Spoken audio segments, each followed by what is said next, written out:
നമ്മുടെ വീടിന്റെ അകത്താണെങ്കിൽ ശൈത്താനും അവന്റെ മക്കളും വാടക തരാതെ താമസിച്ചു കൊണ്ടിരിക്കുകയാ. എന്റെ പ്രിയമുള്ളവരെ, ആ ശൈത്താനിനെയും അവന്റെ മക്കളെയും ഇന്ന് വീട്ടിൽ നിന്ന് പുറത്താക്കിയിട്ട് അള്ളാഹുവിന്റെ റഹ്മത്തിന്റെ മാലാകമാര് നമ്മുടെ ഭവനങ്ങളിലേക്ക് കൊണ്ടുവരണേ.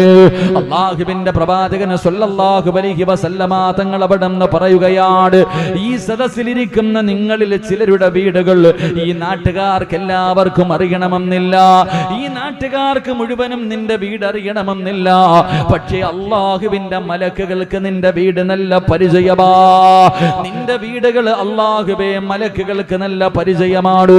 നിന്റെ വീട് കാണുന്നതിന് വേണ്ടി മലക്കുകൾ കിടന്നു വരുന്നുണ്ട്, നിനക്ക് വേണ്ടി ദുആ ചെയ്യുന്നു എന്ന് നബി മുഹമ്മദ് മുസ്തഫ സല്ലല്ലാഹു അലൈഹി വസല്ലമ തങ്ങൾ പറയുകയാണ്. ഈ നാട്ടിലെ ചില വീടുകൾ അള്ളാഹുവിന്റെ മലക്കുകൾക്കറിയാ.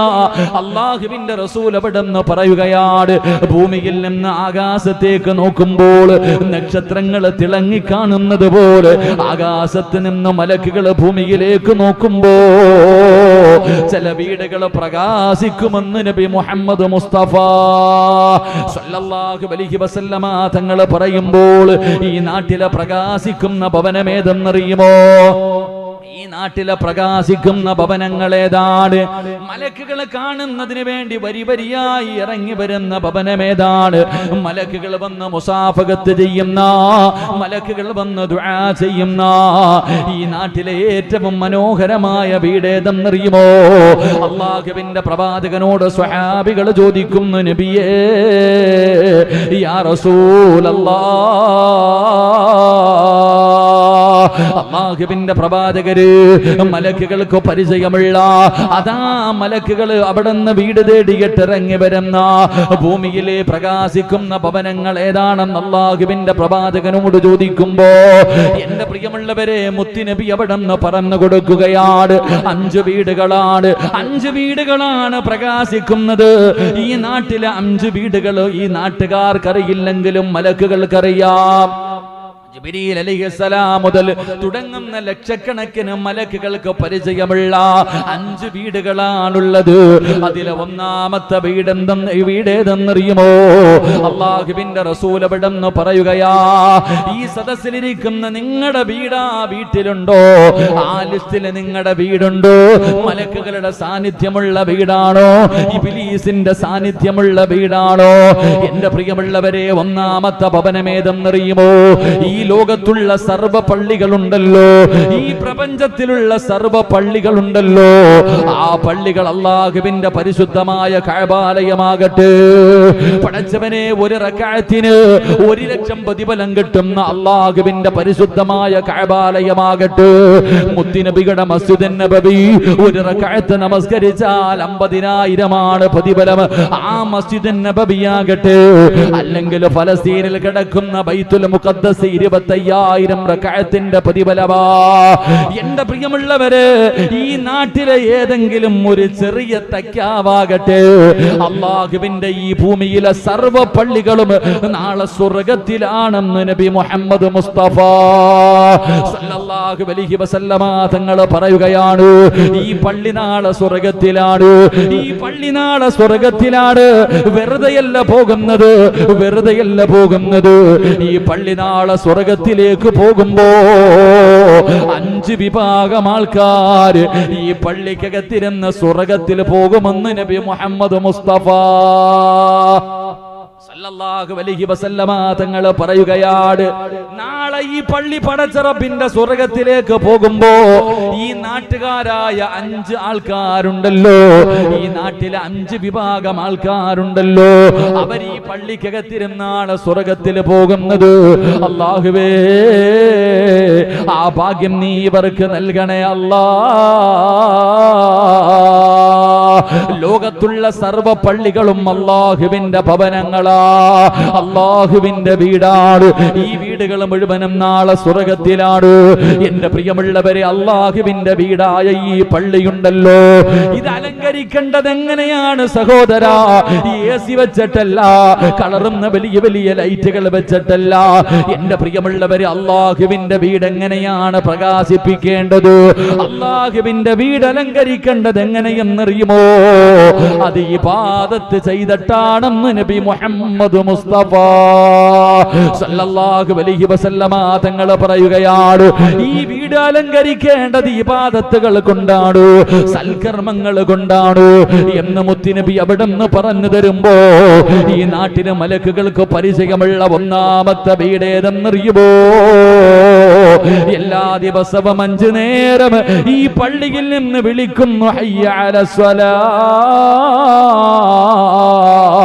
ഹയ്യ അലൽ ഫലാ.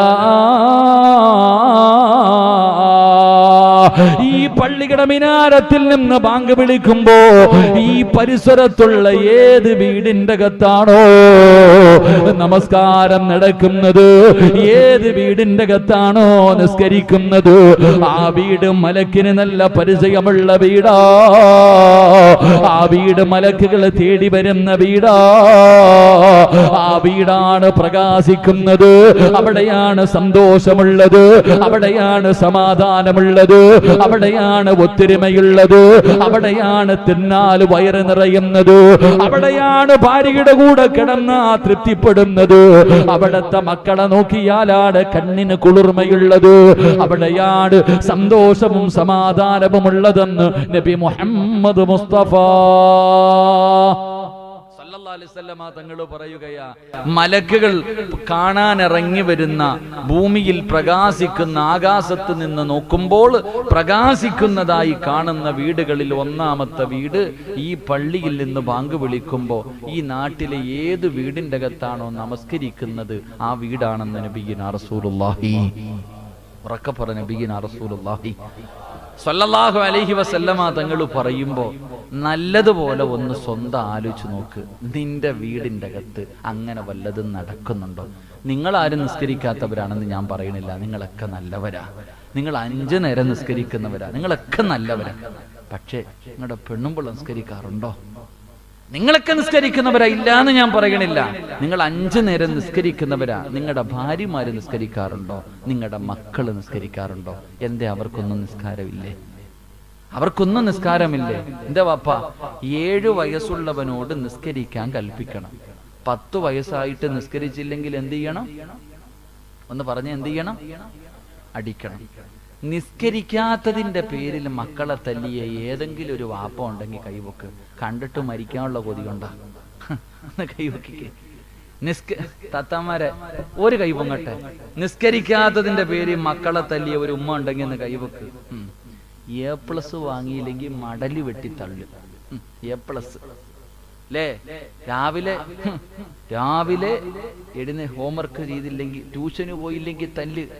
എടാ 7 മണി 7:30 ആകുമ്പോ സ്വർഗത്തിലേക്കുള്ള ബസ് വരും. 6:45 താത്ത വിളിയാ, എഴുന്നേക്ക്. എഴുന്നേറ്റില്ലെങ്കിൽ തല്ലും. എവനെ? 2ാം ക്ലാസ്സിൽ പഠിക്കുന്നവനെ. എന്തേ എന്റെ പ്രിയമുള്ള സഹോദരങ്ങളെ, സഹോദരിമാരെ, നിങ്ങൾ എന്ത് ചിന്തിച്ചു? അല്ലാഹു ഈമാൻ നൽകുമാറാകട്ടെ, അല്ലാഹു ഈമാൻ നൽകുമാറാകട്ടെ. നിങ്ങൾ മാത്രം, നിങ്ങളാണെങ്കിൽ അങ്ങോട്ട് 5 നേരം ഉസ്താദ് ഞാൻ സുബഹി പള്ളിയിൽ പോയി നിസ്കരിക്കണേ, ഒരൊറ്റ വക്കത്ത് പോലും ഞാൻ വിടാറില്ല. ഇശായി നിസ്കരിച്ച് ഹദ്ദാദും കഴിഞ്ഞിട്ടാ ഞാൻ വീട്ടിൽ പോകുന്ന, ഉസ്താദിന്റെ കയ്യിൽ പിടിച്ച് മുസാഫകത്ത് ചെയ്തിട്ടാ പോകുന്നേ. എന്റെ നിങ്ങളും മാത്രം സ്വർഗത്തിൽ പോയാൽ മതിയോ? നിങ്ങളെ മാത്രം പോയാ മതിയോ? അള്ളാഹുവിന്റെ പരിശുദ്ധമായ ഖുർആൻ പറഞ്ഞത് കു അംഫുസക്കും വ അഹ്ലീക്കും നാറാന്നല്ലേ. മോനെ, നീ നിന്റെ കുടുംബത്തെ കൂടെ രക്ഷപ്പെടുത്തണമെന്നല്ലേ അള്ളാഹ് പറഞ്ഞേ. നീ മാത്രം പോയാ പോരാ, നീ നിന്റെ ഭാര്യയെയും മക്കളെയും കൂടെ കൊണ്ടുപോകണം.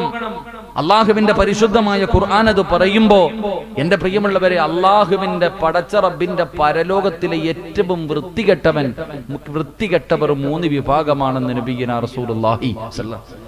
അള്ളാഹുവിന്റെ കോടതിയിലെ ഏറ്റവും വൃത്തികെട്ടവർ അല്ലാഹ് നോക്കൂല, അവരുടെ മുഖത്ത് നോക്കൂല, കരുണ കാണിക്കൂല, സംസാരിക്കൂല, ഒരു പരിഗണനയുമില്ല. 3 വിഭാഗം. കള്ളുകുടിയന്മാരല്ല, വ്യഭിചരിച്ച് നടക്കുന്നവന്മാരല്ല, പലിശ കച്ചവടം നടത്തുന്നവന്മാരല്ല, നിസ്കരിക്കാത്തവരല്ല, കാഫിരീങ്ങളല്ല. പിന്നെ ആരെന്നറിയോ? 3 വിഭാഗം. അള്ളാഹു മുഖത്ത് പോലും നോക്കാത്ത 3 വിഭാഗം. അതിലെ ഒന്ന്, തന്റെ ഭാര്യയും മക്കളും തെറ്റ് ചെയ്യുന്നത് കാണുമ്പോ നിനക്കറിയാതെ തെറ്റാണെന്ന് തിരുത്തി കൊടുക്കൂല, നീ നിസ്സാരമായി അത് തെള്ളിക്കളയും. നിനക്ക് തഴമ്പുണ്ടെങ്കിലും താടിയുണ്ടെങ്കിലും, നീ ജമാഅത്തിന്റെ പ്രസിഡന്റോ സെക്രട്ടറിയോ ആരുമാകട്ടെ, പ്രഭാഷകനാണെങ്കിലും ആരാണെങ്കിലും, നിന്നെ അല്ലാഹ് വെറുതെ വിടത്തില്ല എന്ന് നബിയുനാ റസൂലുള്ളാഹി. ഒരു രക്ഷയില്ല, അല്ലാഹ് നിന്നെ പിടിച്ചു നിർത്തും. ഭാര്യയും മക്കളും നിസ്കരിക്കുന്നില്ല, അത് തിരുത്തി കൊടുക്കാൻ, പറഞ്ഞ് നിസ്കരിപ്പിക്കാനുള്ള മനസ്സ് നിനക്കില്ല. മൂക്കിന്റെ മുകളിൽ വന്നിരിക്കണ ഈച്ചയെ പായിക്കണ പോലെ അത് സിമ്പിളായിട്ട് നീ അങ്ങ് കരയും.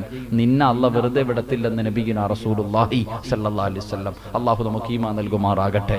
അതുകൊണ്ട് എൻ്റെ പ്രിയപ്പെട്ട മാതാപിതാക്കളോട് എനിക്ക് പറയാനുള്ളത്, നിങ്ങൾ ഒറ്റ ഇപ്പൊ ചോദിക്കും, ഉസ്താദെ മക്കളൊക്കെ വളർന്നില്ലേ ഉസ്താദെ, പ്രായപൂർത്തിയായില്ലേ ഉസ്താദെ, എന്ത് ചെയ്യും? അങ്ങനെ പെട്ടെന്നുള്ള ചോദ്യം, മക്കളൊക്കെ പ്രായപൂർത്തിയായില്ലേ, വളർന്നില്ലേ?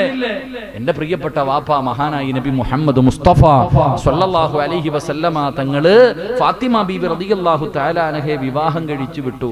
ഭർത്താവിന്റെ കൂടെ വീടിന്റെ അകത്ത് കിടക്കുക. നിങ്ങൾ ശ്രദ്ധിക്ക്, ഭർത്താവ് അലിയാർ തങ്ങളുടെ കൂടെ വീടിന്റെ അകത്ത് കിടന്നുറങ്ങാ. നബി സല്ലല്ലാഹു അലൈഹി വസല്ലമ തങ്ങൾ രാവിലെ സുബഹിക്ക് വീടിന്റെ മോളെ കെട്ടിച്ചു വിട്ട മകളുടെ വീടിന്റെ മുന്നിൽ പോയിട്ട് വിളിച്ചു, മോളെ ഫാത്തിമ എഴുന്നേറ്റ് നിസ്കരിക്കും മോളെ. കല്യാണം കഴിച്ചു വിട്ട മകളുടെ വീടിന്റെ മുന്നിൽ പോയിട്ട് പ്രവാചകൻ വിളിച്ചു, നിങ്ങൾ കെട്ടിച്ചു വിട്ട മക്കളുടെ വീട്ടിലെങ്ങും പോണ്ട, ഇറങ്ങി പോകണ വഴിയിൽ അടുത്ത റൂമിൽ കിടക്കുന്നുണ്ട് 18 തികഞ്ഞവൻ 19 തികഞ്ഞവൾ വീടിന്റെ അകത്ത് കിടക്കുന്നുണ്ട്. ആ വാതിലെല്ലാം ഒന്ന് മുട്ടിയിട്ട് എഴുന്നേറ്റ് നിസ്കരിക്കുന്ന എത്ര പേരാ പറഞ്ഞു കൊടുക്കുന്നത്? അള്ളാഹു നമുക്ക് ഈമാൻ നൽകി നിഗ്രഹിക്കുമാറാകട്ടെ. അതുകൊണ്ട് എൻ്റെ പ്രിയപ്പെട്ടവരോട് എനിക്ക് പറയാനുള്ളത്, അള്ളാഹു നിന്നോട് ചോദിക്കും നിന്റെ ഭാര്യ അവളെക്കുറിച്ച്. അള്ളാഹു നിന്റെ ഭാര്യയെ കുറിച്ച് ചോദിക്കും. അള്ളാഹുവിന്റെ റസൂൽ സല്ലല്ലാഹു അലൈഹി വസല്ലം തങ്ങൾ പറഞ്ഞു, അള്ളാഹ് നിന്നെ ഏൽപ്പിച്ചിരിക്കുന്ന അമാനത്ത നിന്റെ പെണ്ണും പിള്ളയും നിന്റെ മക്കളും നിന്റെ ഭാര്യയും, അത് അള്ളാഹ് നിനക്ക് ഏൽപ്പിച്ചിരിക്കുന്ന അമാനത്ത. നാളെ അള്ളാഹ് നിന്നെ പിടിച്ചു നിർത്തിയിട്ട് നിന്റെ പെണ്ണും പിള്ളയെ കുറിച്ച് നിന്നോട് ചോദിക്കും, നിന്റെ മക്കളെ കുറിച്ച് നിന്നോട് ചോദിക്കും. അല്ലാഹുവിന്റെ പ്രവാചകൻ സ്വല്ലല്ലാഹു അലൈഹി വസല്ലമ തങ്ങൾ അതുകൊണ്ടാണ് പറഞ്ഞത്, ഒരു ഭർത്താവിന് സ്വർഗമുണ്ട്, ഈ കൂട്ടത്തിലിരിക്കുന്ന ഒരു ഭർത്താവിന് സ്വർഗമുണ്ട്. ഏതു ഭർത്താവിനെന്നറിയുമോ? രാവിലെ അല്ലാഹുവിന്റെ പള്ളിയുടെ മിനാരത്തിൽ നിന്ന് അസ്വലാത്തു ഖൈറും മിനൻ നൗം, ഈ പള്ളിയുടെ മിനാരത്തിൽ നിന്ന് സുബഹി ബാങ്ക് വിളിക്കുമ്പോ അവിടെ നിന്ന് എഴുന്നേൽക്കുകയാണ്. ചാരത്ത് കിടക്കുന്ന പ്രിയപ്പെട്ട ഭാര്യയെ വിളിച്ചുണർത്തുകയാണ്. എന്നിട്ടതാ എഴുന്നേറ്റ് ബാത്റൂമിലേക്ക് കടന്നുപോയി. നിന്റെ ആവശ്യങ്ങൾ മുഴുവനും കഴിഞ്ഞിട്ട് നീ തിരിച്ചു വരുമ്പോ നിന്റെ ഭാര്യ അതുപോലെ തന്നെ കിടന്നുറങ്ങുകയാണ്. ആ ഉറങ്ങുന്ന ഭാര്യയുടെ മുഖത്തേക്ക് ഒലുപെടുത്തിട്ട് നിന്റെ മുഖത്തിരിക്കുന്ന വെള്ളത്തുള്ളിയുണ്ടല്ലോ, അതിങ്ങനെ ഇതാ കൈകൊണ്ടിങ്ങനെ എടുത്തിട്ട് ഉറങ്ങുന്ന ഭാര്യയുടെ മുഖത്തിങ്ങനെ കുടഞ്ഞിട്ട് എഴുന്നേറ്റ് നിസ്കരിക്കു പെണ്ണേ എന്ന് പറഞ്ഞ് വിളിച്ചുണർത്തുന്ന ഭർത്താവിന് അല്ലാഹു സ്വർഗ്ഗം കൊടുക്കുമെന്ന് നബി മുഹമ്മദ് മുസ്തഫ സല്ലല്ലാഹു അലൈഹി വസല്ലം ഒലുവെടുത്തിട്ട് തിരിച്ചു വരുമ്പോ കിടന്നുറങ്ങുന്ന ഭാര്യയുടെ മുഖത്തിങ്ങനെ വെള്ളം കൊണ്ട് കുളഞ്ഞിട്ട് അസ്മാ ആമിന എഴുന്നേറ്റ് നിസ്കരിക്കടി എന്ന് പറയുന്ന ഭർത്താവിന് സ്വർഗം. നിങ്ങളൊന്ന് ചിന്തിക്ക്, ഇവിടെ വിളിക്കുന്ന ഭാര്യയുമില്ല, വിളിക്കുന്ന ഭർത്താവും ഇല്ല, രണ്ടുപേരും മത്സരമാ ഉറക്കാൻ. എന്റെ പ്രിയപ്പെട്ടവരെ, അള്ളാഹുവിന്റെ റസൂൽ സല്ലല്ലാഹു അലൈഹി വസല്ലം തങ്ങൾ പറഞ്ഞു, അമാനത്ത നിന്റെ ഭാര്യ, നിന്നെ അള്ളാഹു ചോദിക്കും നിന്റെ ഭാര്യയെ കുറിച്ച്. നിന്റെ മക്കള് അത് അള്ളാഹ് നിനക്ക് തന്നെ തിന്നാൻ മാത്രം കൊടുത്താൽ പോരാ. അപ്പ വേണം മൊബൈൽ വേണം, ലാപ്ടോപ്പ് വേണം, വേണ്ടതൊക്കെ ഉടുപ്പ് വസ്ത്രം എന്ത് ചോദിച്ചാലും നീ മേടിച്ചു കൊടുക്കുമല്ലോ, കൊടുത്താൽ മാത്രം പോരാ. നാളെ അള്ളാഹു നിന്നോട് ആ മക്കളെ കുറിച്ച് ചോദിക്കും. ആ മക്കളെ കുറിച്ച് നാളെ നിന്നോട് അള്ളാഹു വിചാരണ ചെയ്യും. നീ അവന്റെ വാപ്പയാ, നീ തെറ്റ് തിരുത്തി കൊടുക്കണേ എന്ന് നബിയുനാ റസൂലുള്ളാഹി സ്വല്ലല്ലാഹു അലൈഹി വസല്ലം. അള്ളാഹു നമ്മുടെ മക്കളെയൊക്കെ അള്ളാഹു ദുനിയാവിലും ആഖിറത്തിലും ഉപകരിക്കുന്ന മക്കളാക്കി തരുമാറാകട്ടെ. എന്റെ പ്രിയപ്പെട്ടവരെ, പലർക്കും അറിയാം, ഞാൻ പറഞ്ഞാൽ എന്റെ മക്കള് കേൾക്കൂല. അങ്ങനെ കേൾക്കുമായിരുന്നെങ്കിൽ ഈ പറവ നടക്കുന്ന പോലെ മുടിയും വളർത്തിയിട്ട് നമ്മുടെ മക്കള് നടക്കോ? പണ്ടൊക്കെ നിങ്ങൾ ആലോചിക്ക്, പണ്ടൊക്കെ ഏതെങ്കിലും ഒരു പയ്യൻ ഇങ്ങനെ നടന്നിട്ടുണ്ടോ മുടിയും വെട്ടിയിട്ട്? കീറി പറഞ്ഞ ഒരു പാൻറ് വിട്ടുകൊണ്ട് നടക്കണം ഫക്കീർ എന്ന് വിളിക്കുക, മിസ്റ്റീൻ അവനാ, എടാ കീറി പറഞ്ഞ പാൻറ്, എടാ പിച്ചക്കാരൻ, അങ്ങനെയുള്ളവനാ കീറി പറഞ്ഞ. ഇന്ന് ചെറുപ്പക്കാര് കീറി പറഞ്ഞത് മാത്രമേ ഇടത്തുള്ളൂ, അത് മോഡലാ. പിച്ചക്കാരന്മാരെ നടക്കുന്ന പോലെ നിന്റെ മോൻ നീ കഷ്ടപ്പെട്ടുണ്ടാക്കിയിട്ട് കീറി പറഞ്ഞ പാൻറ്റാ നിന്റെ മോന് വാങ്ങിക്കൊടുക്കണ്ടേ? മുടി വെട്ടാനുള്ള പൈസ ഇല്ലേ? ഇങ്ങനെ നടക്കാ പറവയെ പോലെ കുരുവിയുടെ കൂടും ചുമന്നുകൊണ്ട് നടക്കുന്ന മക്കൾ. ഇത് ചോദിച്ചാ പറയൂ ഉസ്താദെ, ഞാൻ പറഞ്ഞ കേൾക്കൂല ഉസ്താദെ, ഞാൻ പറഞ്ഞ വിട്ടൂല ഉസ്താദെ, ഒറ്റ വാക്ക് തീർന്നല്ലോ. ഇതെങ്ങനെ പറഞ്ഞ അങ്ങ് തീർന്നല്ലോ. നാണം വേണം വാപ്പ. ചെലവിന് കൊടുത്ത് സ്വന്തം നട്ടല്ലി പിറന്ന മകനെ നേരേക്ക് നിർത്താൻ പറ്റണില്ലെങ്കിൽ പിന്നെ വേറെ എന്തെങ്കിലും പണിക്ക് നോക്കണം. ഈ ഇരിക്കണ നിങ്ങളൊക്കെ ഇന്ന് നിങ്ങളുടെ വാപ്പ ജീവിച്ചിരിപ്പുണ്ടെങ്കിൽ ഉപ്പ എന്തെങ്കിലും പറഞ്ഞാൽ തീർച്ചയായും പറയോ? ഉപ്പ ഇങ്ങോട്ട് വടാന്ന് പറഞ്ഞാൽ ഇങ്ങനെ നിൽക്കും, പേടിച്ച് വിറച്ച് നിൽക്കുമായിരുന്നു നമ്മൾ. പക്ഷെ ഇന്ന് ഇങ്ങോട്ട് വടാന്ന് പറഞ്ഞാൽ ഓൻ പോടാന്ന് പറഞ്ഞിട്ട് അങ്ങോട്ട് പോകും. അങ്ങനത്തെ മക്കളാ. അതുകൊണ്ട് എൻ്റെ പ്രിയപ്പെട്ട മാതാപിതാക്കളോട് എനിക്ക് പറയാനുള്ളത്, ഏത് നിസ്കരിക്കാത്തവനെയും നിസ്കരിപ്പിക്കാൻ വഴിയുണ്ട്. ഏത് നിസ്കരിക്കാത്ത നിന്റെ മകനാകട്ടെ, മകളാകട്ടെ, നിന്റെ ഭാര്യയാകട്ടെ, ആരുമാകട്ടെ, നിസ്കരിക്കാത്തവനെ നിസ്കരിപ്പിക്കാൻ ഒരു വഴിയുണ്ട്. അടിക്കണ്ട, പട്ടിണി കിടണ്ട. അള്ളാഹുവിന്റെ പരിശുദ്ധ ഖുർആനിലെ ഒറ്റ ആയത്ത് ഓതിയ കൊടുത്താൽ മതി. ഒരേ ഒരു ആയത്ത് ഓതി അങ്ങോട്ട് കൊടുത്താ നിന്റെ മകൻ മുസ്ലിമാണോ, നിന്റെ മകൻ ഒരു കടുക് മണിയുടെ അളവെങ്കിലും ഈമാനുണ്ടോ, എഴുന്നിട്ട് നിസ്കരിക്കും. അള്ളാഹു നമുക്ക് ഈമാൻ നൽകുമാറാകട്ടെ. ഒറ്റ ഒരു ആയത്ത് ഞാൻ പറഞ്ഞു തരാം ഇൻഷാ അല്ലാഹ്. ഇനി അതിനുള്ള സമയമുള്ളൂ, കറക്റ്റ് 1 മണിക്കൂർ. ഒരൊറ്റ ആയത്ത് ഞാൻ പറഞ്ഞു തരാം. ഇന്ന് മുതൽ പഠിച്ചു വെക്കണം.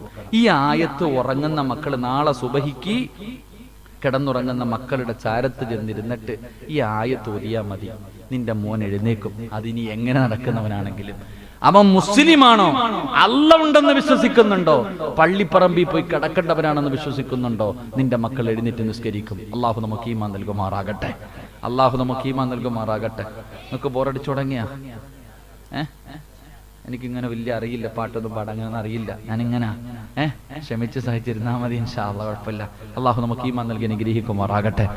എന്റെ പ്രിയമുള്ളവരെ, അള്ളാഹുവിന്റെ പരിശുദ്ധമായ ഖുർആനിലെ ഒറ്റ ആയത്ത് ഇൻഷാ അല്ലാഹ് പഠിക്കുമല്ലേ? പഠിക്കല്ലേ? അള്ളാഹുവെ, ഈ സദസ്സിൽ ഇരുന്നിട്ട് ആര് ഇൻഷാ അല്ലാഹ് ഉറക്കെ പറയണം. മരിക്കുന്ന സമയത്ത് ഈ ഇൻഷാ അല്ലാഹ് പറഞ്ഞ അതേ ശബ്ദത്തിൽ ലാ ഇലാഹ ഇല്ലല്ലാഹ് എന്ന് ഉറക്കെ പറഞ്ഞു മരിക്കാൻ ഭാഗ്യം കൊടുക്കണം പടച്ചവനെ. ഇനിയൊരു ഇൻഷാ അല്ലാഹ് പറഞ്ഞേ, ഒരിത്തിരി കൂടെ. അൽഹംദുലില്ലാഹ്. അപ്പൊ മാറ്റം ഉണ്ട് കേട്ടോ. അൽഹംദുലില്ലാഹ്, മാറ്റം. അള്ളാഹു ഈമാൻ നൽകുമാറാകട്ടെ. എന്റെ പ്രിയമുള്ള സഹോദരങ്ങൾ,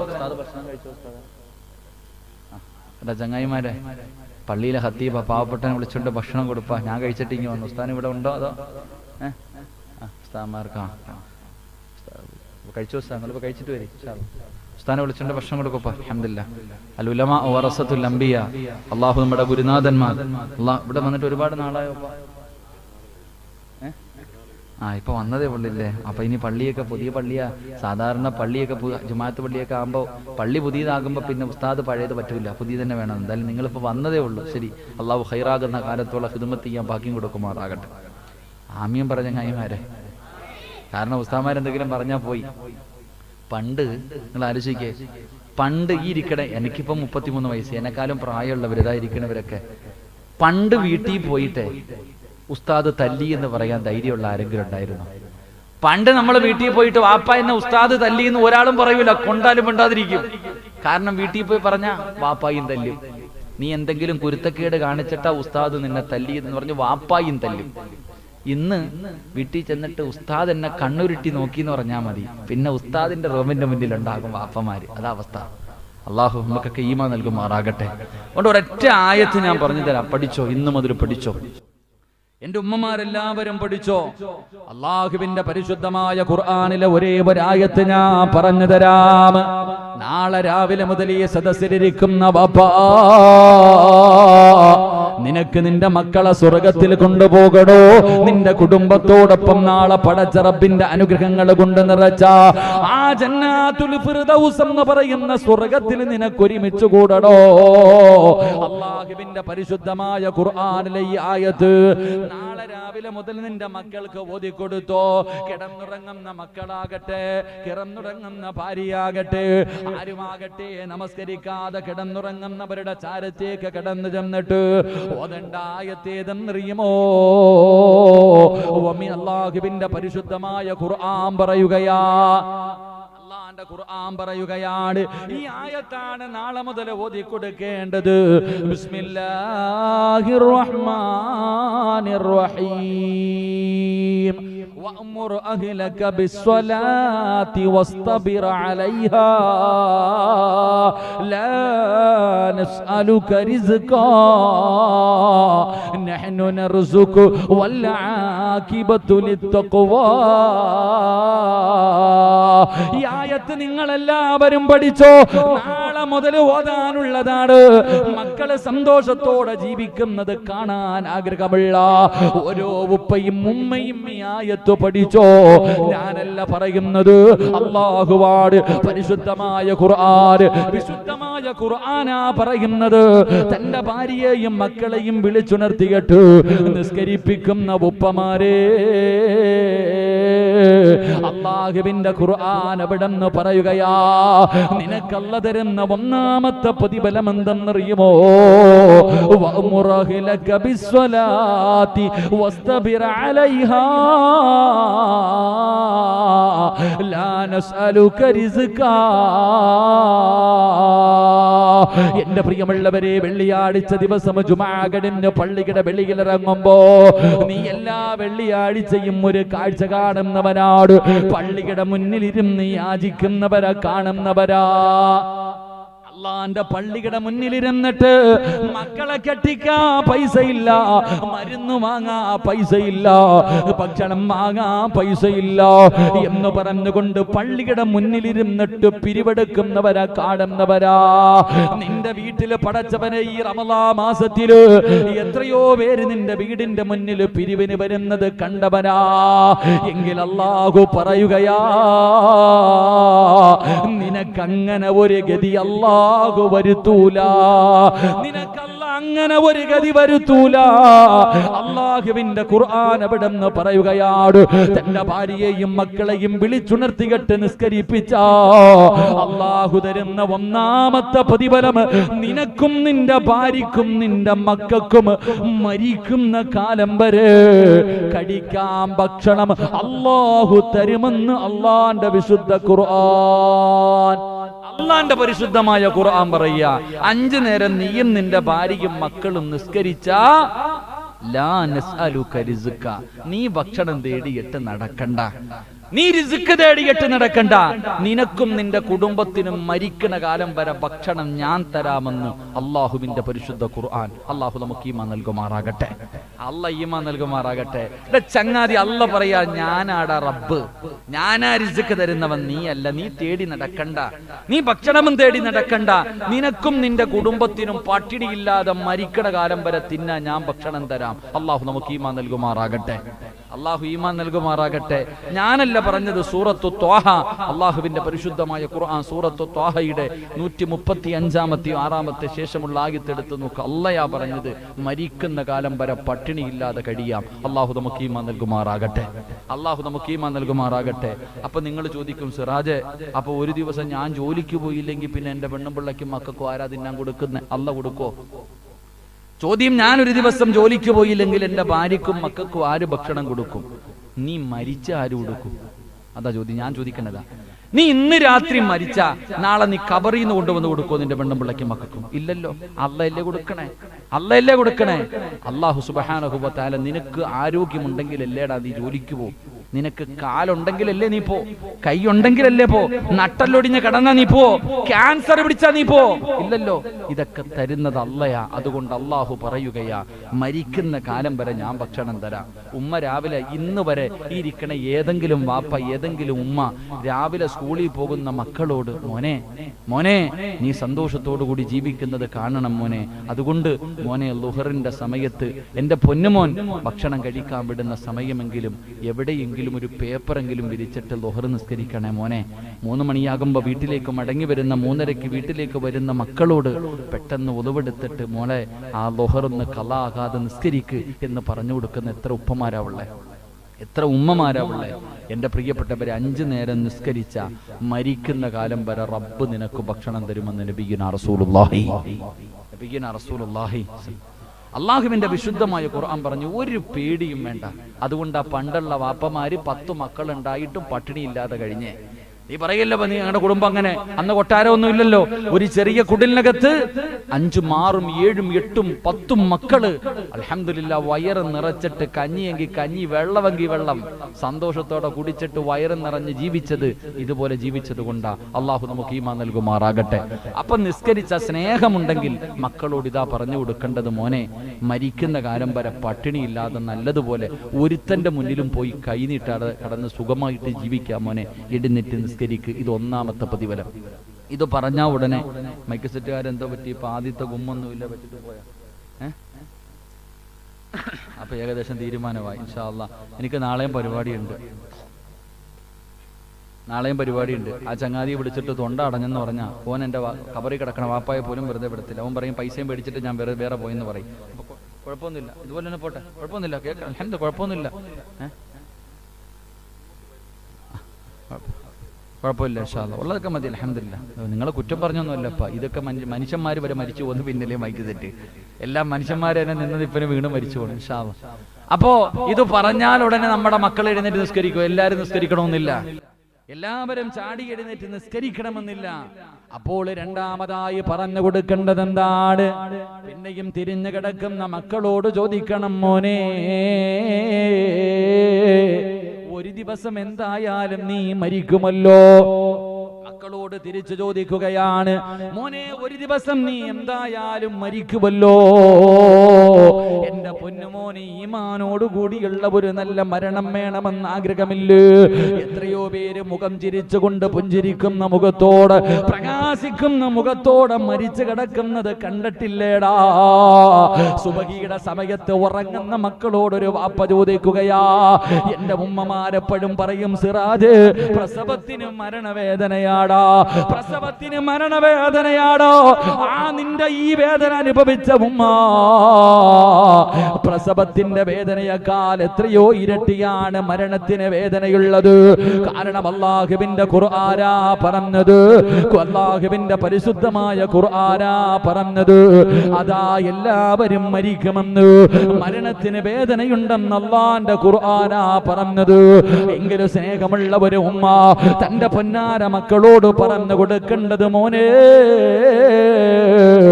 എനിക്ക് പ്രസവ വേദന പോലും താങ്ങാൻ കഴിയുന്നില്ല, ഞാൻ കിടന്ന് ഒരുപാട് നിലവിളിച്ചതാണ്, ഒരുപാട് കിടന്ന് വിളിച്ചു കൂവിയതാണ്, എങ്കിലും മോനെ ഇതിനെക്കാളും വലിയ ഒരു വേദന നിനക്ക് വരാറുണ്ട്. അതുകൊണ്ട് മരണവേദന നിന്നെ കൊണ്ട് താങ്ങാൻ കഴിയില്ല. അതുകൊണ്ട് മോനെ എഴുന്നേറ്റ് നിസ്കരിക്കടാ, നിനക്ക് അല്ലാഹു ഈമാനോട് കൂടിയുള്ള ഒരു നല്ല മരണം തരണ്ട്. 70 മുതൽ 70,000 മലക്കുകൾ വരെ ആകാശ ലോകത്ത് നിന്ന് മലക്കുൽ മൗത്ത് അസുറായിൽ എന്ന് പറയുന്ന മലക്കുണ്ടല്ലോ, ആ മലക്കിന്റെ കൂടെ 70,000 മലക്കുകള്. എന്തിനാ? എന്റെ റൂഹ് പിടിക്കാ. നിങ്ങളുടെ റൂഹ് പിടിക്കുന്നതിന് വേണ്ടി ഒരു കൊതുവ് കടിക്കുന്ന വേദന പോലെ താങ്ങാൻ കഴിയാത്ത, ഒരു നല്ല കാറ്റടിച്ചാ താഴെ വീണ് പോകുന്ന, പേടിച്ചു തൂറി ആരോഗ്യമില്ലാത്ത എന്റെയും നിങ്ങളുടെയും റൂഹ് പിടിക്കാർ 70,000 മലക്കുകളെ ഇറങ്ങി വരികയാണ്. ഫൈദാ അല്ലാഹുവിന്റെ ഖുർആനാ പറഞ്ഞത്, ഫകശഫിനാ അൻക ഇതാക ഫബസറുക അൽയൗമ ഹദീദ്. എല്ലാവരും അവരുടെ കണ്ണുകൊണ്ട് കാണുകയാ. ഈ മലക്കുകൾ ഇറങ്ങി വരുന്നത് ഞാനും നിങ്ങളും കാണുകയാണ്, നമ്മുടെ കണ്ണുകൊണ്ട് കാണുകയാണ്. പിടഞ്ഞു താഴെ വീഴുകയാണ്, പിടഞ്ഞു താഴെ വീഴുകയാണ്. അല്ലാഹുവേ, ഈ മലക്കുകൾ മുഴുവനും നമ്മുടെ ചുറ്റുഭാഗം വളയുകയാണ്, നമ്മുടെ ചുറ്റുഭാഗം മുഴുവനും വളഞ്ഞു നിൽക്കുകയാണ്. അവിടെ നിന്ന് പറയുന്നു, എടാ നിന്നെ കൊണ്ടുപോകാമെന്നതാടടാ പെണ്ണേ, നിന്നെ കൊണ്ടുപോകാമെന്നതാണ്. ആരെ വേണമെങ്കിലും വിളിച്ചോ. കല്ലാ ഇദാ ബലഗതി തറാകിയ വകീല മൻ റാ وظن أنه الفراق والتفت الساق بالساق إلى ربك يومئذ المساق. മലക്കുകൾ അവിടെ നിന്ന് പറയുകയാ, ആരെ വേണമെങ്കിലും വിളിച്ചോ, നിന്നെ കൊണ്ടുപോകുമടാ, നിന്റെ റൂഹ് പിടിക്കാൻ വന്നതാടോ. അവിടെ നിന്ന് കാലിന്റെ തള്ളവരിൽ നിന്ന് റൂഹ് പിടിച്ചു. അവസാനം അത് തൊണ്ടക്കുടിയിലെത്തുമ്പോ പറയണ്ടേ ലാ ഇലാഹ ഇല്ലല്ലാഹ് പറഞ്ഞുകൊണ്ട് മരിക്കാൻ കൊതിയില്ലേടാ പൊന്നുമോര്? എന്റെ പ്രിയപ്പെട്ട പെങ്ങള്, മരിക്കുമ്പോ ഈമാനോടുകൂടി മരിക്കാൻ നിനക്ക് ആഗ്രഹമുണ്ടോ? അല്ലാഹ് പറയുകയാ, ആർക്കാണ് നല്ല മരണം വേണ്ടത്? ആർക്കാ നല്ല മരണം വേണ്ടത്? ഞാൻ തരാ. വൽആഖിബത്തു ലിത്തഖ്വാ. 5 നേരം നിസ്കരിച്ച അല്ലാഹു നല്ല മരണം തരുമെന്ന് പരിശുദ്ധ ഖുർആൻ പറയുമ്പോ അല്ലാഹയാടാ പറഞ്ഞത് തരാമെന്ന്. ഒരു നല്ല മരണം പണം കൊടുത്ത് വാങ്ങാൻ പറ്റുന്നതല്ല. നിന്റെ സമ്പാദ്യം മുഴുവനും പടച്ച റബ്ബിന് കൊടുത്തിട്ട്, റബ്ബേ എനിക്ക് നിസ്കരിക്കുമ്പോ സുജൂദിൽ കിടക്കുന്ന സമയത്ത് എന്നെ മരിപ്പിക്കണേ എന്ന് പറഞ്ഞ് നിനക്ക് വാങ്ങാൻ പറ്റുമോ? പണം കൊണ്ട് വാങ്ങാൻ പറ്റൂല, അധികാരം കൊണ്ട് പറ്റൂല, രാഷ്ട്രീയ ബലം കൊണ്ട് പറ്റൂല, കുടുംബ മഹിമ കൊണ്ട് പറ്റൂല. അത് അല്ലാഹു കരുണ ചെയ്തവർക്ക് മാത്രമേ. മരിക്കുന്ന സമയത്തിൽ ലാ ഇലാഹ ഇല്ലല്ലാഹ് പറയുമ്പോ അത് പറയാൻ നാവ് പൊങ്ങണമെങ്കിൽ അത് അല്ലാഹു കരുണ ചെയ്തവർക്ക് മാത്രമേ കഴിയുകയുള്ളൂ. അതുകൊണ്ട് ചെറുപ്പക്കാരാ, മോനെ നിസ്കരിക്കടാ പൊന്നുമോരെ. എത്രയോ നമസ്കാരങ്ങൾ വെറുതെ കളയുന്നവരാ. എവിടെ നോക്കിയാലും പടച്ചവര് എല്ലാവരും ലോകകപ്പിന്റെ തിരക്കിലാണ്. അസറില്ല, മഗ്രിബില്ല, ഇശാ ഇല്ല. എല്ലാ ക്രിക്കറ്റ് താരങ്ങൾക്ക് വേണ്ടി കൊടുക്കുമ്പോ പള്ളിയുടെ മുന്നിലൂടെ നടന്നു പോയാലും അല്ലാഹുവിന്റെ പള്ളിക്കകത്ത് നമസ്കാരം നടക്കുമ്പോ ഇമാം ഖുർആൻ ഓതുന്നത് കേട്ടാൽ കേറാ മനസ്സില്ലാത്ത യുവത്തവേ ഈ പള്ളിയുടെ പരിസരത്തിരുന്നിട്ട് പോലും അള്ളാന്റെ പള്ളിക്കകത്ത് നമസ്കാരം നടക്കുമ്പോ ഒന്ന് പള്ളിയിൽ പോകാത്ത മുസ്ലിമേ, എന്റെ പ്രിയപ്പെട്ട ചെറുപ്പക്കാരാ, നിന്നെ പോലെ ഒരു ചെറുപ്പക്കാരനുണ്ടായിരുന്നു. മഹാനായ ഹുബൈബ് ഇബ്നു അദി റളിയല്ലാഹു തആല അൻഹു.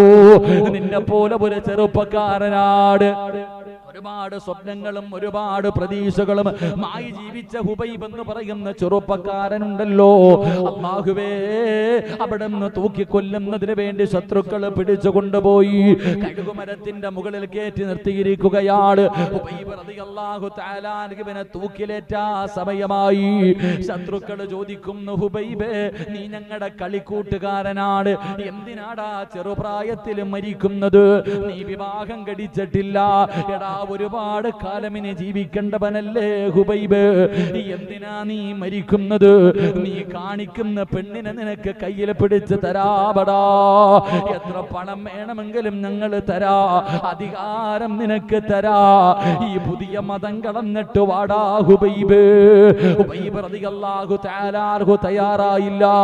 അവര് പറഞ്ഞു, നീ മതമൊന്നും മാറണ്ടടാ, നീ ഞങ്ങളുടെ കളിക്കൂട്ടുകാരനാണ്, എന്ത് ചെയ്താ മതി? മുഹമ്മദിനെ ഒരു ചീത്ത പറയടാ ഹുബൈബ്, നിന്നെ ജീവനോടെ പറഞ്ഞു വിടാ. ഹുബൈബ് തങ്ങൾ പറഞ്ഞു, മുത്തുനബിയെ ചീത്ത വിളിച്ചിട്ട് എനിക്ക് രക്ഷപ്പെടണ്ട. അതിനും തയ്യാറായില്ല. അവസാനം അവിടുന്ന് തൂക്കിക്കൊല്ലാ സമയമാകുമ്പോ അവര് ചോദിച്ചു, ഹുബൈബേ, നിന്റെ അവസാനത്തെ മോഹമെന്താ? നിന്റെ അവസാനത്തെ ആഗ്രഹമെന്താ? ഹുബൈബ് എന്ന് പറയുന്ന ചെറുപ്പക്കാരന് അവിടെ നിന്ന് പറഞ്ഞതെന്തെന്നറിയോ? എനിക്ക് 2 റക്അത്ത് നമസ്കരിക്കണമെന്നോ. അവസാനത്തെ അഭിലാഷം ചോദിക്കുമ്പോ അവിടെ നിന്ന് പറഞ്ഞത് നിസ്കരിക്കണമെന്നാണ്. ശത്രുക്കൾ അനുവാദം കൊടുക്കുമ്പോ അവിടെ നിന്ന് പുതുപെടുത്തു. പെട്ടെന്ന് 2 റക്അത്ത് നമസ്കരിച്ചു. എന്നിട്ട് സുജൂദിൽ കിടന്ന് കരയുന്നു, നാഥാ പടച്ചവരെ, എപ്പ നമസ്കരിച്ചാലും വലിയ സൂറത്തുകൾ ഓതിയട്ടെ ഹുബൈബ് നിസ്കരിക്കാറുള്ളൂ.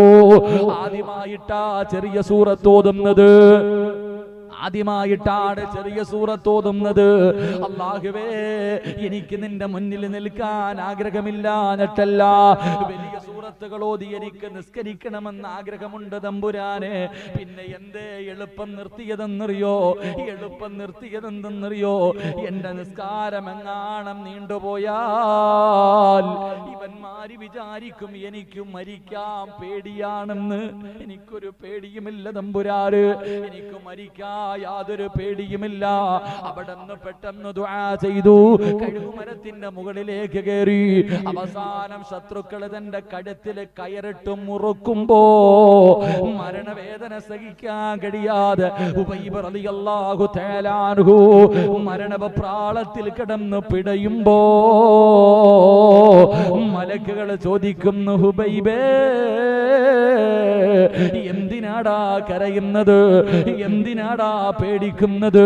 അവിടെന്ന് മലക്കുകൾ ചോദിക്കുകയാണ്, യാ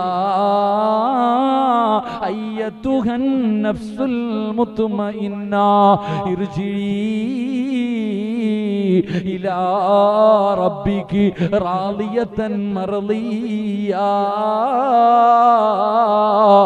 ഫദ്ഖുലി ഫീ ബാദി വദ്ഖുലി ജന്നതി. ഉബൈബേ, അതാ മലക്കുകൾ സ്വർഗത്തിലെ വസ്ത്രം പിടിച്ചുകൊണ്ട് കാത്തു നിൽക്കുന്നത് നിന്നെ കൊണ്ടുപോകാരാ. കരയല്ലേടാ ഹുബൈബ്, കരയല്ലേടാ ഹുബൈബ്. നിന്റെ മരണം കണ്ട് ആസ്വദിക്കുന്നവരുടെ മുഖത്ത് നോക്കി പറ ഹുബൈബേ, ലാ ഇലാഹ ഇല്ലല്ലാഹ്. അവരുടെ മുഖത്ത് നോക്കിയിട്ട് ഉറക്കെ പറ, അവരുടെ മുഖത്ത് നോക്കി ചിരിക്കു ഹുബൈബ്, അവരുടെ മുഖത്ത് നോക്കി ചിരിക്കു ഹുബൈബ്. എന്റെ പ്രിയപ്പെട്ട വാപ്പമാരോട് പ്രഷറിന്റെയും ഷുഗറിന്റെയും ഗുളിക കടിച്ചിട്ട് കിടന്നുറങ്ങി രാവിലെ 4:30 എഴുന്നേറ്റ് അവസാനം അള്ളാന്റെ പള്ളിയിൽ നിന്ന് ബാങ്ക് വിളിക്കുമ്പോ നടക്കാൻ കഴിയാന്നിട്ടും വേച്ച് പള്ളിയിൽ പോയി നിസ്കരിച്ചത് വെറുതെയല്ല വാപ്പാ. എന്റെ ഉമ്മമാരെ, ചെറുപ്പക്കാരികൾ നിസ്കരിക്കാതെ കിടക്കുമ്പോ ടിവിയുടെ ഫ്രണ്ടിലിരുന്നിട്ട് സമയം കളയുമ്പോ അടുത്ത റൂമിന്റെ അകത്തിരുന്ന് നിസ്കരിച്ചത് വെറുതെയല്ല ഉമ്മ. നിനക്ക് നിന്റെ വിലയറിയാഞ്ഞിട്ടാ, നിനക്ക് നിന്റെ മഹത്വം അറിയാഞ്ഞിട്ടാ ഈ പള്ളിക്കകത്ത് വന്ന് ജമാഅത്തായി നിസ്കരിക്കുന്ന വാപ്പാ. നീ ആരെന്നറിയോ? എല്ലാ മലക്കുകളും റൂഹ് പിടിച്ചിട്ട് നിന്റെ തൊണ്ടക്കുഴിയിൽ കൊണ്ടുവന്ന് വെച്ചിരിക്കുകയാണ്, തൊണ്ടക്കുഴിയിൽ കൊണ്ടുവന്ന് വെച്ചിരിക്കുകയാണ്. അതാ മലക്കുൽ മൗത്ത് അസ്റായിൽ അലൈഹിസ്സലാം നിന്റെ തൊണ്ടക്കുഴിയിൽ നിന്ന് റൂഹങ്ങോട്ട് പിടിക്കാൻ സമയമാകുമ്പോ അല്ലാഹുവേ, ആ മലക്കുണ്ടല്ലോ, നീ എവിടെ കിടന്നു മരിച്ചാൽ നിനക്ക് ലാ ഇലാഹ ഇല്ലല്ലാഹ് പറഞ്ഞു തരാൻ ആള് വേണ്ട. നിന്റെ ഭാര്യയില്ലെങ്കിലും, നിന്റെ മക്കളില്ലെങ്കിലും, നിന്റെ കൂടപ്പറപ്പില്ലെങ്കിലും, നിന്റെ കുടുംബക്കാരില്ലെങ്കിലും ഈ തൊണ്ടക്കുടിയിൽ നിന്ന് റൂഹ് പിടിക്കുന്നതിന് മുമ്പ് മലക്കുൽ മൗത്ത് അസുറായിൽ എന്ന് പറയുന്ന മലക്കുണ്ടല്ലോ, ആ മലക്ക് നിന്റെ ചെവിയിൽ പറയുകയാ, പറവുപ്പാലാ ഇലാഹ ഇല്ലല്ലാഹ്. നിനക്ക് അസ്റായിൽ പറഞ്ഞു തരും ബാപ്പാ, നിനക്ക് അസ്റായിൽ പറഞ്ഞു തരും ബാപ്പാ. പെങ്ങള്, മലക്കുൽ മൗത്ത് പറയുകയാ, പറ പെങ്ങള്, പറ പെങ്ങള്, ഇത് പറഞ്ഞാ നിനക്ക് സ്വർഗമാണ്, ഇത് പറഞ്ഞാ നിനക്ക് സ്വർഗമാണ്. ഞാൻ നിന്റെ ദുനിയാവിലെയും ആഖിറത്തിലെയും കൂട്ടുകാരനാണ്. അതുകൊണ്ട് പറഞ്ഞു, ലാ ഇലാഹ ഇല്ലല്ലാഹ്. അവിടെ നസ്രായിലാ പറഞ്ഞു തരുന്നത്. എടാ ചെറുപ്പക്കാരാ, ഹുബൈബ് എന്ന് പറയുന്ന ചെറുപ്പക്കാരനോട് തന്റെ അവസാനത്തെ മോഹമെന്തെന്ന് ചോദിക്കുമ്പോ നിസ്കരിക്കണമെന്ന് പറഞ്ഞ ഹുബൈബിനോട് അതാ മലക്കുകൾ പറയുകയാ ലാ ഇലാഹ ഇല്ലല്ലാഹ് എന്ന് പറഞ്ഞു കൊടുത്തിട്ട് ഉറക്കെ പറ ഹുബൈബ്, ഉറക്കെ പറ ഹുബൈബ്. അവരുടെ മുഖത്ത് നോക്കി ചിരിക്കു ഹുബൈബ്. അവിടെ നിന്ന് പറഞ്ഞു കൊടുക്കുമ്പോ അല്ലാഹുവിന്റെ ഖുർആനാ പറഞ്ഞത് വല്ലാഖിബത്തു ലിത്തഖ്വാ, നിനക്ക് നല്ല മരണം തരാമെന്ന് പടച്ചവരാ പറഞ്ഞത്. വാക്കു പറഞ്ഞാ പാലിക്കുന്നവനാ റബ്ബ്. അതുകൊണ്ട് സഹോദരങ്ങളെ, സഹോദരിമാര്, നമസ്കരിക്കാതെ കിടന്നുറങ്ങുന്ന മക്കളോട് അവിടെ നിന്ന് പറഞ്ഞു കൊടുക്കണം, ഒന്ന് മരിക്കുന്ന കാലം വരെ പട്ടിണിയില്ലാതെ യാചിക്കാതെ ജീവിക്കാ. കഴിക്കാറുള്ള ഭക്ഷണത്തിന്റെ കാര്യം അല്ലാഹു ഏറ്റെടുത്തിരിക്കുകയാ. രണ്ടാമത്തെ പ്രതിഫലം എന്തെന്നറിയോ? ഒരു നല്ല മരണമാണ്, ഒരു നല്ല മരണമാണ്, ഒരു നല്ല മരണമാണ്. മൂന്നാമത്തെ പ്രതിഫലം എന്തെന്നറിയുവോ? മൂന്നാമത്തെ പ്രതിഫലം എന്തെന്നറിയുവോ? അല്ലാഹുവിന്റെ പള്ളിയുടെ മുന്നിലൂടെ എടാ പ്രായമുള്ള വാപ്പമാര് കണ്ണിന്റെ മുന്നിലൂടെ നമസ്കരിക്കാൻ കേറിപ്പോയാൽ ആ പോകുന്നത് കണ്ടാലും